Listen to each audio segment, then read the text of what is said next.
Hello, I'm Robert Menace. It's Wolf by News Network, and today we have on a man who barely needs an introduction.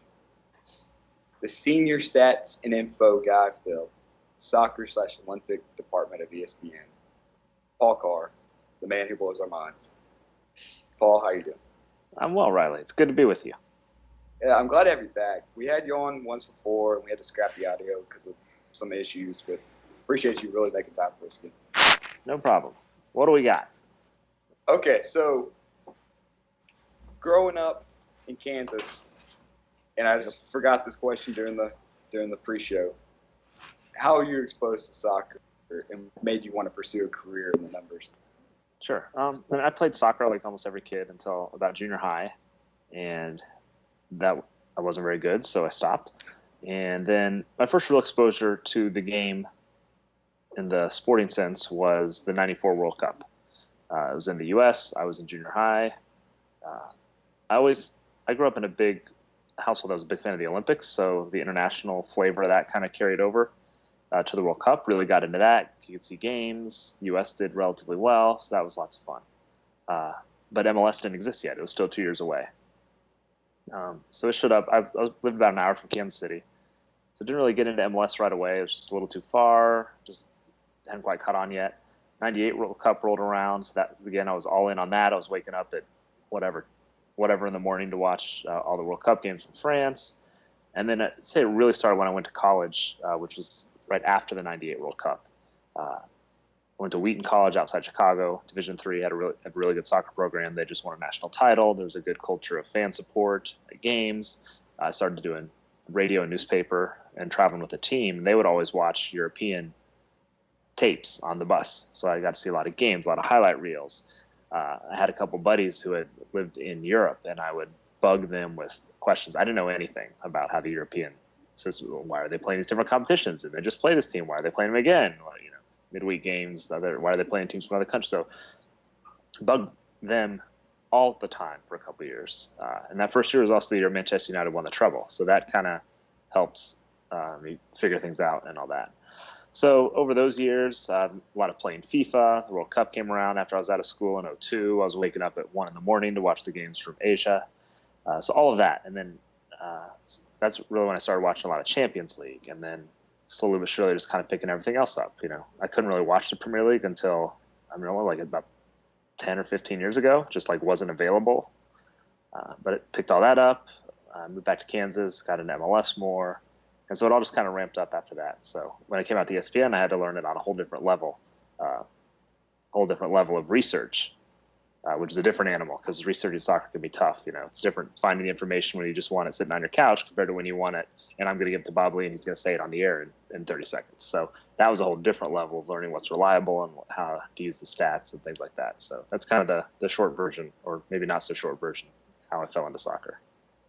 Speaking of Bob Lee and ESPN, what's it like working with those guys on what might not be a daily basis, but every so often for these big games? In the likes of Hercules Gomez and Taylor Twellman, Bob Lee. What's it like first at ESPN and to be around those guys every so often, if not every day? Some of them, people like Hercules that work on the ESPN FC show, I see them more often.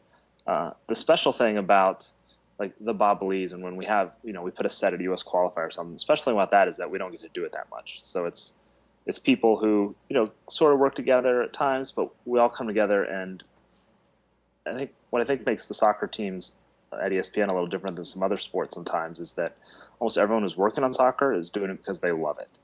And you're there because you know the game and you love the game. There has to be some effort to know soccer. Like I put in a lot of effort over the last 20 years to learn and appreciate and everything. And I think a lot of other people have too. Basketball or baseball, you can kind of just fall into because you grow up following it naturally and you understand it, blah, blah, blah. But soccer, you have to put more effort in. So when you get to work with everybody all together, it's a little more special. And plus, when it's the U.S. game, everyone's on the same team. If it's an MLS game, there might not be any rooting interest, but there is some rooting interest for the U.S. team, and I think that's okay. Doesn't mean you're a homer. It doesn't mean you're ignoring the flaws or anything like that. It's just kind of your natural patriotism coming through.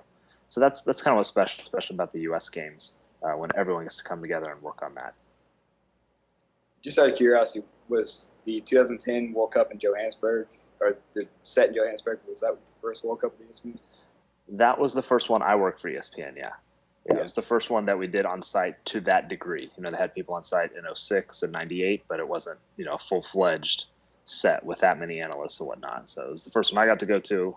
I was in the right place at the right time, and we just blew it out. I mean, you saw it, all the coverage and I think we had 300 people there, at least at some point, which was pretty crazy. But it was a ton of fun. It was a ton of work, but nothing's more rewarding than those 6 weeks of the World Cup. Yeah, that South Africa World Cup was a pretty fun one. Spain ended up winning it. A lot of good action, though. Yep. Yeah, absolutely. Obviously, the Donovan goal made it that much more exciting. Yeah, just getting from March's standpoint, you get another week out of the U.S. team, which is a good thing. But that just kind of made it, because once you get to the quarterfinals, then it's the quarterfinals and it's easier. But if you lose the U.S. early, it'd be a little bit tougher. We'd do it. We'd be fine. We're professional and we know what we're doing. But you get that emotional investment a little bit more, and a little more payoff is always fun. Moving to what you're best at is numbers and how they compare to soccer teams and soccer statistics. Compared to history, not just of expansion teams, but overall, how bad is Minnesota this year? So Minnesota's played 7 games. They've given up 24 goals. Before this year, the most goals any team had given up through its first 7 games in any season, not just expansion, any season, was 18. So they're way ahead of that pace. And their current pace for a 34-game season is 117 goals. And the record is 69. God. So they're on pace to almost double. So, I mean, the underlying stats suggest that Minnesota's been unlucky. They've given up 24 goals. Their expected goals, which tells you kind of about what they would concede on average, given the shots they've given up. The expected goals total is about 13 goals. So they've been a little bit unlucky, not probably to that extent, because expected goals does tend to underestimate like breakaway chances and things like that, and counterattacking sometimes, which Minnesota's given up a lot of. But I don't think they've been as bad. We've seen that the last couple games. They've gotten a couple results over the last couple games to seem to kind of stabilize things a little bit. So I don't think they're not going to give up 115, 16, 17 goals, obviously. But I mean, the 69 goals is obviously still in play from '98 Colorado, because they've got 27 games left. So that's less than 2 goals a game they have to surrender to break that record. Wouldn't surprise me at all to see that fall, but I don't know if the Minnesota team is historically bad to the extent that we've seen so far. And I just find it incredibly interesting that Minnesota's been like this bad so far. Obviously, they got some more pieces coming in. They just made some moves to get defenders. I think they're going to be better, as the last 2 weeks have shown. They gotten 1 goal or 1-1 draws. They gotten goals. They haven't given up as much. Minnesota, it's going to be fun to watch. They're obviously not any good this year. So the thing is, they're still not super far off the playoffs at this point. Yeah, you mentioned the guys they brought in. Yeah, they brought in Sam Cronin from Colorado and Mark Birch from Colorado. Cronin, I think, was one of the best defensive midfielders in the league last year, and Birch is he's an MLS starter, which is an upgrade over what they had at the back. So we've seen in the 2 games since then, it's been a big difference. So they'll be interesting to watch.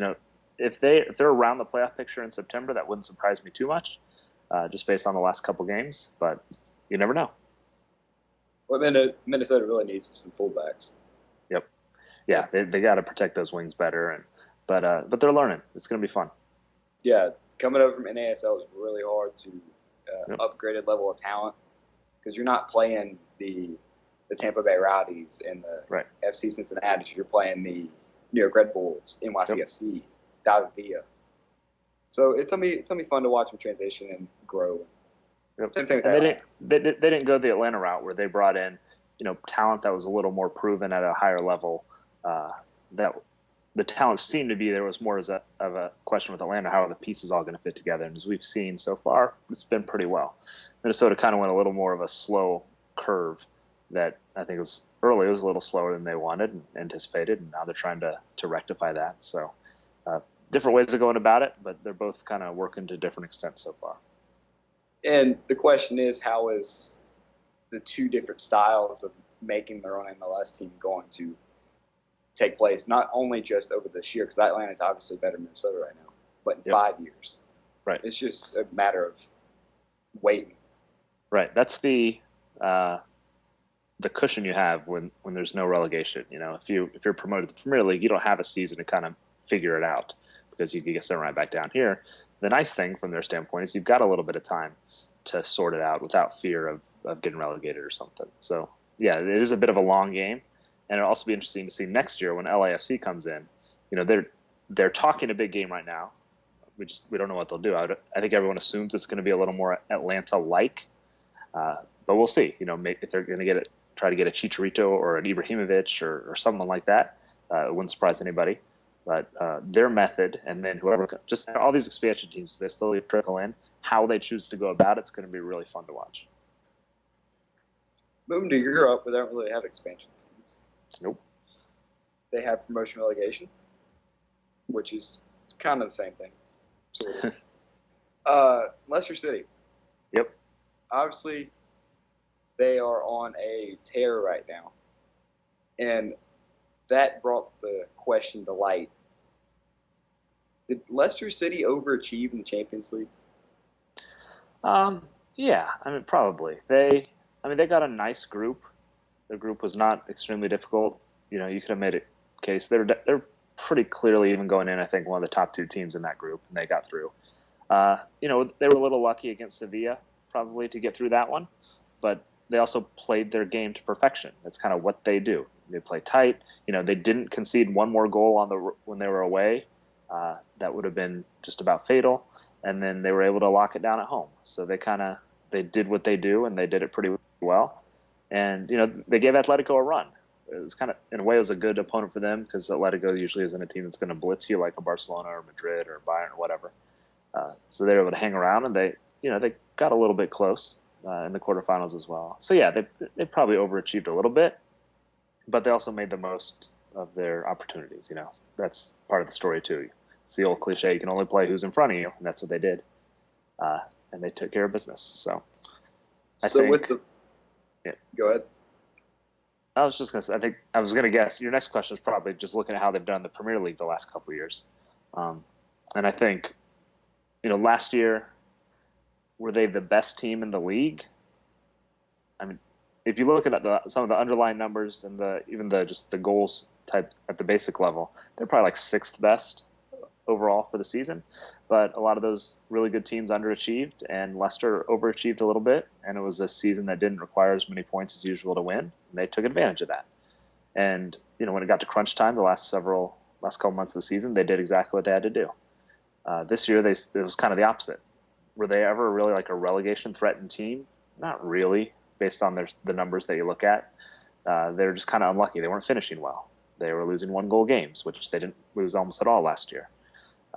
So they got a new coach, and I think the mentality shifted a little bit. But as much as anything, the numbers started coming back. They started progressing back to the mean, and now they're up in whatever it is, 12th or something right now, which is probably about where they were most of the season. It's just the numbers are finally catching up to them. So were they as good as they were last year? Probably not. As bad as they were for a lot of this year? Probably not. Somewhere in the middle. But that's also why we watch the games, because if it were just boring in numbers, then what's the point? But the progression, the emotion, that's all. That's why we watch what makes it fun. So with their current step up in form since Claudio Ranieri was sacked, them propelling 5 straight Premier League wins, beating Sevilla when they really weren't supposed to, hanging around with Atletico. Do you think Leicester City's a team to stay in the Premier League and the Champions League? Obviously not Champions League next season. They're not going to get back in the Champions League. They're probably not going to get back in Europa League. But I think they could, this is all kind of hypothetical, but they could turn into one of those Everton. Southampton is probably a better comp in some ways. One of those that's kind of fringy Europa League teams most years. And if things break right, maybe they could make a push into the top 4, something like that. I think that's kind of their upside. I think last year is just a 1 in a million sort of season, which is what made it great. But they've got the potential, with the money, with the brand recognition, the name that, maybe someone goes and plays for Leicester instead of Southampton, instead of West Brom, instead of Everton, because they've won a title and they've seen what can be done there. All of that, to me, should add up to you should stay in the Premier League for a while and make a push for those European spots from time to time. The Leicester City story is amazing. It's one of my favorite, maybe my favorite sports story. I mean, in recent memory, excluding like teams that I'm personally invested in and things like that. It's just such a. I mean, I was all in on the bandwagon last year, just as a fan, like just seeing what they could do and the unlikelihood of it all. And I think this year, some people said, well, they didn't do anything this year, so that invalidates what they did or makes less of it. To me, that makes it enhances it. Like the fact that they did all that last year, when this is close to what they really are, makes last year all the more impressive and makes me appreciate it all the more that we just got to experience such a crazy, crazy ride. I heard Roger Bennett say it the best. All the players in Leicester City peaked at the same exact time. Yep. And that's what it was. Right. Jamie Vardy was unbelievable last year. Riyad Mahrez won African Football Player of the Year with some pretty talented Africans coming from, all the countries because Africa is not a bad continent to produce footballers. Mm-hmm. You got Sadio Mane, Romelu Lukaku. Africa's really good. And Riyad Mahrez, his just coming out party with Leicester City last year was amazing. Yeah, it was the perfect storm of everybody playing well. I mean, Huth and Morgan in the middle had the season of their careers. N'Golo Kante was probably, as we're seeing this year, probably the most important single piece of all of them.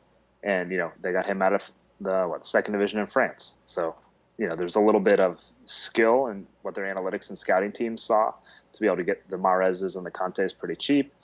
And it all came together. It came to the right system and the right coach. It's the perfect storm of every single intangible and tangible, for that matter, that you can pretty much imagine all happened at the same time. And they also had to have all the other teams not do so well. What their point total last year, I forget the numbers, but it wouldn't have won more than a handful of Premier League seasons in the last 25 years or so. But everyone else was down a little, and Leicester took advantage of it. And that's what you do. And that's what they did. And I said it twice, I think, already. It's a perfect storm of everything. Yeah, they finished on 81 points, 10 points above Arsenal, who finished the second at 71. Yeah, I believe that's right.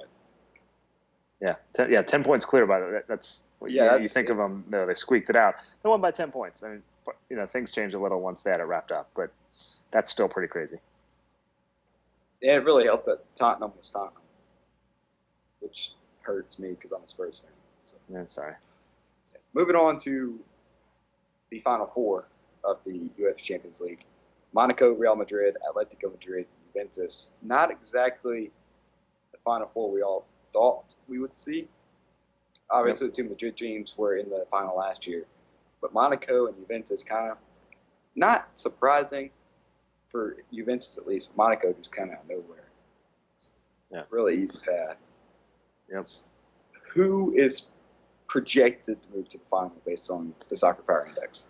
So, we're still waiting for the draw, which, as of we're taping, is tomorrow morning. But, I mean, the two best teams, I think, anyone with the eye test would agree, and SPI is on the same page, are Real Madrid and Juventus. So they're both, over 60% to make the final, pending, obviously, unless they play each other, that changes. And Madrid's a slight title favorite at 36%, Juventus 33%. So there's not much between those two teams. Madrid has a much better offensive rating. Juventus has a much better defensive rating, which, again, this is all surprising to nobody. So the question mark is obviously who they're going to play. Who are you going to get in the semis? What's the path going to be like? And Monaco's a really interesting case from a stat standpoint because they're overachieving their expected goals by literally about 50%, which is, I don't believe, in our data set, which goes back 7 years in the top 5 European leagues, no one's ever done it and really been that close to it. The closest is some of those Barcelona teams, and they obviously have had some of the best players in the world, so it's a little bit less surprising. So that, part of that is luck, and part of that is just the way your system is built to capitalize on chances. And Monaco's has done both pretty well.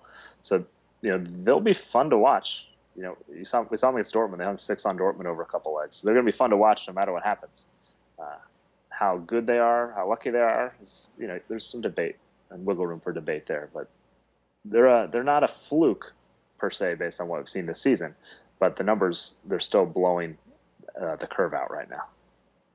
Yeah, Monaco's a really interesting team for me to look at and to watch because I watched the Dortmund second leg, fully expecting Dortmund to fix their problems. Obviously, they didn't have Mark Bartra due to the explosion on the team bus, but I figured they would figure out against a team like Monaco. They didn't. Monaco proved everyone wrong. This is kind of a Cinderella story, if you want to put it that way. Yeah, a little bit. I mean, they spent a lot of money, but the talent levels, you would say on paper, don't match up to the top, that top tier of club in the world. But that's why they play the games, as the famous ESPN personality says. Their youth talent's absolutely insane. Yeah, you look at, I mean, the whole team just about is like 26 and under or something like that. It'll be really interesting to see what happens to them this year. And somebody wrote an article this week just saying, 5 years from now, we could be looking at this Monaco team and just being shocked at the amount of talent, because they could all be playing at your top half dozen, 10 clubs in the world and all be stars, both for club and country. And we could look back and say, holy cow, can you believe all these guys are on the same team? In the same sort of way that you look back at those, all the guys who've gone through Atletico or Sevilla or Tottenham or whatever over the last 5-10 years. It could be the same sort of thing there. Who do you think wins? Because you're obviously a stats guy, you're a numbers guy. You don't give a lot of opinions. I mean, if I'm picking someone, I would take Juventus. I feel like they're the most consistent team, the most reliable team. Real Madrid, I think, has the highest ceiling, but they've been so up and down this year. Looking great at times, looking so-so at others. I mean, you can make a case that Bayern outplayed them for a good chunk of a couple games, and if it weren't for the cards that Bayern got, that Bayern would have advanced. So I would pick Juventus. I just think they were so good against Barcelona in denying good scoring chances, and I would love to see them play Real Madrid in the final. That would be my personal preference, because I like to see them when you have teams that don't play each other much. Real Madrid and Atletico Madrid. I like to see different countries. I just think it's a style thing. It's a personal preference. I'd love to see Juventus Real Madrid final. I think Juventus is the best of the 4 teams left, and I would pick them to win it. Yeah, I didn't like the last year final because obviously the Champions League is supposed to bring teams from different countries and different leagues, and we had 2 teams in the same city. Right. You can have a good game. The Madrid finals have been pretty good. Dortmund and Bayern played in the final in 2013, and that was a great game. So it doesn't mean you can't have a good game. So to me, there's just something like, if it's an international competition, you want to see an international final. You want to see clubs that don't play much play, because we've seen Real Madrid and Atletico Madrid twice this year, and we'd seen Bayern play Dortmund, and et cetera, et cetera. And the fact that the Madrids have played twice in 2 of the last 3 finals is something too. So I would vote for a Real Madrid Juventus final. We'll see if UEFA orchestrates the draw that way too. I would agree with you. Yep. Okay, so we come to what I personally think is the greatest story in the history of ESPN's. Okay. You ready for it? You ready for the story? What happened All right. in Rio de Janeiro, Brazil? That was so insane. This is definitely my go-to story. People ask, give me a crazy story, something that's happened to you on the road or ESPN. So this is the 2014 World Cup semifinal, Brazil against Germany. The game is in Belo Horizonte, I think. I'm at Rio at the set. So if you're watching on TV, you see Bob Lee, Alexi Balak at the set. I'm right off camera, so I can yell things at him and throw stuff at him and whatever. So we do our big pregame show. They throw it out to the game. And, we're just kind of on break. We're all going to watch the game, blah, blah, blah. It is storming in Rio, legit thunderstorm. I'm from the Midwest. I know what a thunderstorm is. This is a legit thunderstorm, lightning, thunder, rain. So right about as the game starts, or a couple minutes in, you hear lightning and thunder, and it just sounds like it hit somewhere near, and then about half the lights in the studio go out. All right, everyone's kind of looking around, and then the rest of the lights go out. someone comes over the loudspeaker. It's like, hey, we shut down all the rest of the lights. Everything's fine. We're just not taking any chances. We want talent to leave the studio. So Bob and Alexi and everyone, they go back to the green room. Blah blah blah. I stayed at my desk for a little bit, and I can just hear the rain pouring down behind me. There's a hall behind me that's not covered because it doesn't rain much, but it's just the hallway between the studio and the newsroom. It's not covered. I can hear the rain pouring down. After a few minutes in the game, someone comes running in. It's like, is there any water in here? Like, no, I'm just sitting here and we're fine. They're like, oh, because the water's flooding into the newsroom. So, I mean, it wasn't bad, but it's like, it's like white gray carpet. And when the water gets in, it just turns it like black and looks much worse than it is. So he's like, all right, well, you better get out of here anyway. It's like, all right. So I go across the newsroom. I'm settling down at a table, blah, blah, blah. About the time I get reset is when Germany scores its first goal. And they go on to score. So, and as a researcher, when, until somebody scores a goal, it's pretty quiet in a game.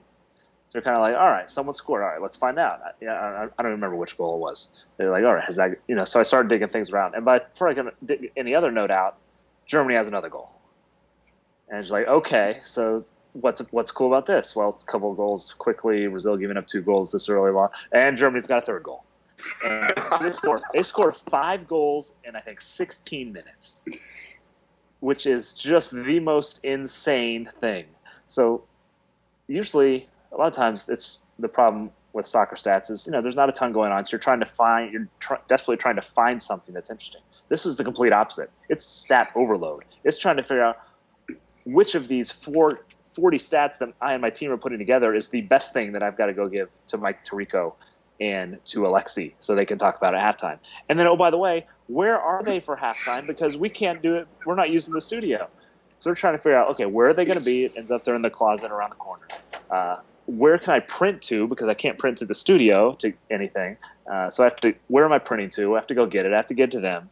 Obviously people are asking questions. Like there's someone in the booth with Ian Dark, we're trying to get whatever the right info is to them. So all this is happening, and Germany keeps scoring. It's pouring rain. The water's coming into the carpet. It's all turning black. So those 45 minutes were just nuts. And it all ended up fine. We did halftime from a closet with Mike Tirico and Alexi there. I had given them the 3-4 things that they really needed to know. And it turned out fine. But it was just, it would have been chaotic if there were no weather or if just with the 5 goals. To put it all together and try to move around and where are we going was just as nutty as it gets. And it was insane, but it was a thrill, and I have a great story. And then to cap it all off, so it poured most of the game and stopped shortly after the game was over. So that night, I'm walking back to the hotel. It's about a 20-minute walk from the studio, right along Copacabana, where usually the music is playing, there's people dancing, there's food, there's parties. It's a festive atmosphere, Rio stereotypes, all true. There's nothing. Most of the places aren't even open. Everyone's wearing a Brazil jersey and just kind of moping. It was like a funeral.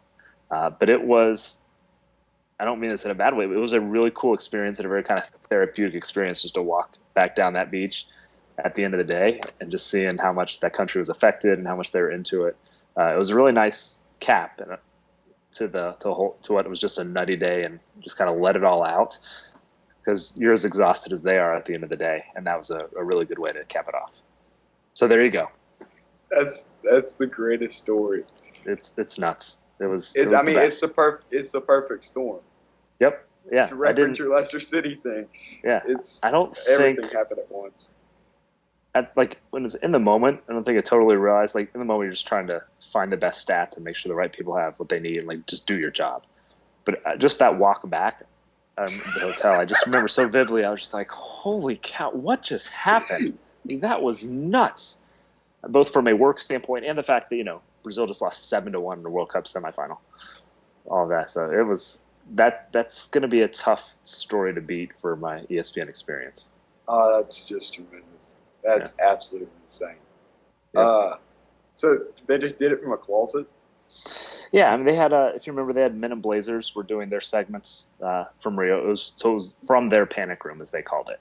It was it was basically one stationary camera that was on the wall, and 2 guys sitting on stools. That was it. Instead of a big set with 4 people or something, it was Tirico and Alexi right there sitting on the stools talking into one stationary camera. So it really didn't play out that badly on TV because I'm talking to I think my brother about it, and he's like, he didn't really know what was going on, but it wasn't like it screamed, "Hey, something's wrong," and we're in panic mode or something. So it looked a little weird, but it didn't look bad per se. I mean, that's why you're the best. You did your job in the most dire. There were a lot of people doing that had to deal with probably more than I did almost in that situation who made it work, and so we had a heck of a team down there too, and they all did well. But the Men in Blades is exactly like they are on TV. Roger and Davo. Yeah, more or less. Yeah, they're both a little, crazy, very English. Davo's definitely the positive one, and Roger is definitely the dour, a little more negative one. So, but yeah, more or less. Before I let you go, Tottenham's 4 points back at Chelsea. Did they catch them? Yep. I don't think so. Chelsea's schedule is so soft the rest of the way. They have 6 games left. Their final 3 are at home. I think are Watford, Middlesbrough, and Sunderland. I think are the last 3. So I mean, basically 15 points is what Chelsea. The magic number is 15 points. Either Chelsea gained or Tottenham lost. So I mean, that's like 9. That's just got to be a lock. They have Southampton at home, and I think they're at Everton and at West Brom. It's just, I mean, they basically got to drop, basically 6 points because you can't assume Tottenham's going to win out. And Tottenham, their schedule's not terrible. They do play Arsenal and United, but I think they're both at White Hart Lane. But it's just the schedule is just so nice for Chelsea. I can't see them losing it. Sorry. I mean, I'm okay with it. They shouldn't have been in that position in the first place. Chelsea's played. Chelsea has won the title for me. They did enough. They played absolutely incredible all season long. They went on that long winning streak. Yep. Chelsea deserves it. Yeah. It's just just kind of like the last 2 seasons. Chelsea 2 years ago, Leicester last year. Like they're so good over the first half, 2/3 of the season, and then we're kind of able to put it in lockdown mode. Scrape out your 1-goal wins and things like that. I don't know if that's going to be a model going forward, just to come out of the gate hard and just press to win like crazy for the first, through January or so, and then you kind of figure out then. But it's kind of the 3rd year in a row that's kind of happened. So that's an interesting theory, maybe strategy to me to watch moving forward. That is Paul Carr, and I could not be happier he has joined us. They can follow you at Paul Carr ESPN. P Carr ESPN. P Carr ESPN. Yep. I mean, it's not like you don't need any more Twitter followers. Yeah. Verified account. Always welcome people aboard the bandwagon. I'm at Riley J McManus. Jack is at Jack _Hoove at World FN Network. I understand what it sounds like. I did not pick the name. I was upvoted. Paul, thank you, man. All right, Riley. Glad we could do this. Take care. It's been a pleasure. As we say in America, don't score on goals. That's right.